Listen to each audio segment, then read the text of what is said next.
আসমানি রে দেখতে যদি তোমরা সবাই চাও, রহিমন্দির ছোট্ট বাড়ি রসুলপুরে যাও।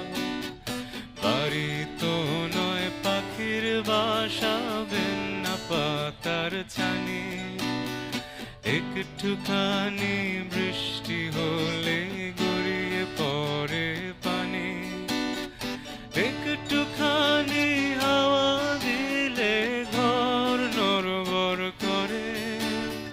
তারি তলে আসমানিরা থাকে বছর ধরে, তারি তলে আসমানিরা থাকে বছর ধরে।